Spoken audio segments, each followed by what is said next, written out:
Bagaimana seorang ayah Imam Nawawi digambarkan sebagai pribadi sekalipun bukan alim.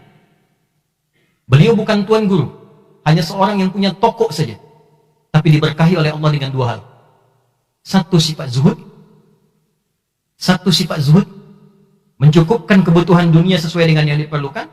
Dan yang kedua, ini yang paling penting, memastikan seluruh harta yang beliau dapati itu halal untuk diberikan kepada anaknya. Jadi kalau sekarang tuan-puan menginginkan mendapat manfaat dari Riyadhus Shalihin, kita riyadah nafsiyah dulu.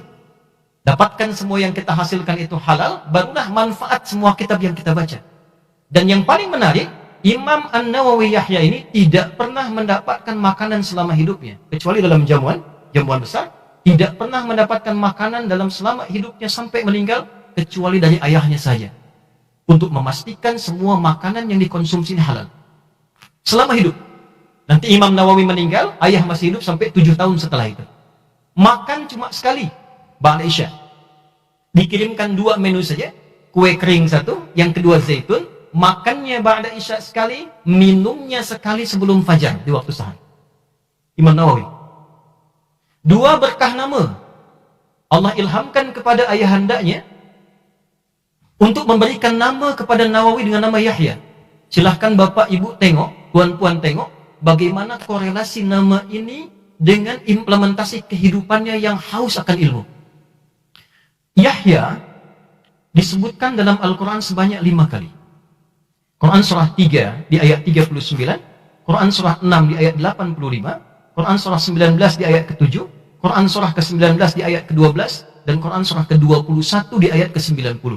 Dan 5 tempat ini itu adalah berbicara tentang fase terbentuknya Yahya, anaknya Nabi Zakaria, dan 5 maknanya terkumpul di Imam An-Nawawi. Dari memulai mendapatinya berkah, kemudian dimulai dengan namanya, saya langsung cepat sampai kemudian ke ayat 12 di Quran surah 19. Yahya punya 7 sifat. Yang sifat ini kelak terkumpul di Al-Imam An-Nawawi.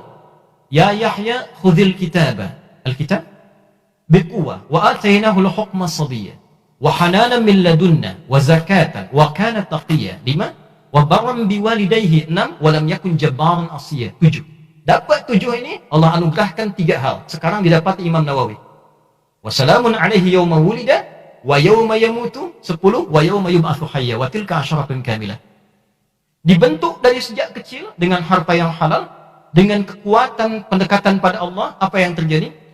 Imam As-Subki punya kitab At-Tabaqatul Kubra, jilid yang ke-8 halaman 396. Digambarkan usia 7 tahun baru mendapatkan makanan halal ini. Bangunlah Imam Nawawi pada tanggal 27 Ramadan pada masa itu. Tiba-tiba beliau melihat cahaya.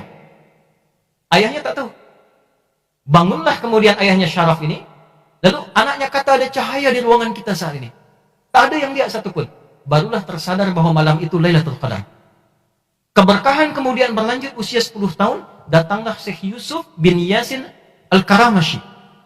Lewat di tokonya Imam Nawawi, toko ayahnya. Anaknya dipaksa untuk menjaga, ternyata yang dia bawa mushaf. Khudhil kitab biquwwah. Dipaksa oleh teman-temannya bermain, dia menangis yang dia bawa mushaf. Dilihat oleh Syekh Yasin bin Yunus, kata Syekh Yasin komentar pada masa itu, saya melihat sesuatu yang tidak biasa pada anak ini. Dia sampaikan pada ayahnya dengan cepat, ya mohon maaf, jaga anak ini, titipkan pada orang soleh dan orang yang sangat pintar, karena dia akan punya sesuatu di masa depan yang melewati masanya dia berkehidupan. Saya agak cepat, keberkahan inilah yang mengantarkan beliau dididik oleh para ulama. Ulama-ulama yang muncul di masanya menyiapkan beliau pertama dengan Quran selama 8 tahun.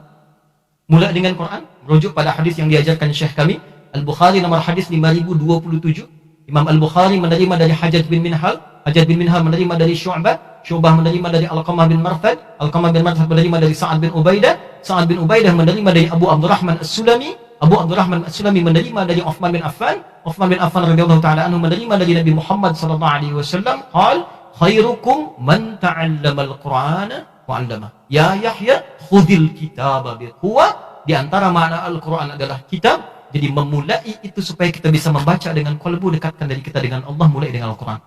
Itulah yang menjadikan Riyadhus Shalihin pun disusun dengan Al-Quran dulu, baru kemudian hadis-hadisnya. Baik, saya naik cepat. Langsung saja lompat ke Riyadhus Shalihin karena waktu kita masanya terbatas.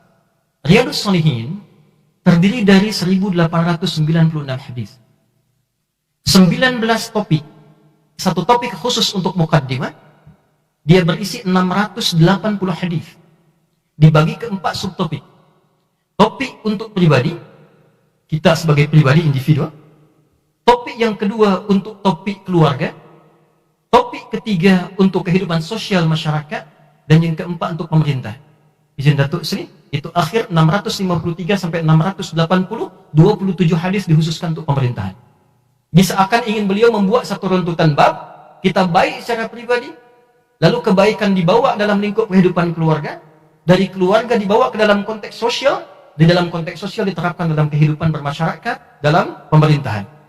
Inilah yang kemudian dirinci di 18 kitab setelahnya. Dan ini menarik. 18 kitab ini dirinci dengan adab. Kitabul adab. Tapi diperinci lagi dengan adab susulan. Kitab adabut ta'am. Lalu kemudian libas. Yang paling menarik sampai ke 18 kitab ini, ada 2 yang tunggal, 3 yang tunggal, ada 2 yang plural. Saat berbicara tentang kitabul adab, itu ditulis dengan tunggal, mufrad, singular, kitabul adab. Adabut ta'am, tunggal, kitab adabut ta'am. Tapi ketika berbicara tentang tidur, bentuknya jamak, kitab adabun naum. Bicara tentang safar, bentuknya jamak, kitab adabus safar. Dan mengurutkan dakwat di akhir setelah hamdan pada Allah, salawat pada Rasulullah, baru kemudian dakwat dengan azkar dakwat, lalu al-umur, al-manhi anhu, ya, wa al-amr bil ma'ruf, nahi anhu, lalu setelah itu baru kemudian mansyurat dan balah. Yang ingin saya katakan, ini diselesaikan dalam kondisi geopolitik yang tidak biasa, tapi dihadirkan untuk membimbing dan memberikan inspirasi sekalipun dunia bergolak. Tetap di tempat kita mesti ada stabilitas. Stabilitas itulah yang dimaksudkan untuk menginspirasi kepada dunia, bukan hanya kita belajar tentang Islam, tentang menghidupkan diri kita, tapi untuk menunjukkan kepada dunia, inilah kehidupan yang sesungguhnya. Bila Riyadhus Shalihin ini ditampilkan dalam kehidupan kita, selesailah pergolakan itu. Majulah, berjayalah bangsa kita. Muncullah kemudian peradaban. Diselesaikan di bulan Ramadan, di hari Senin, tanggal 14 Ramadan 670 Hijriah, 6 tahun sebelum beliau wafat.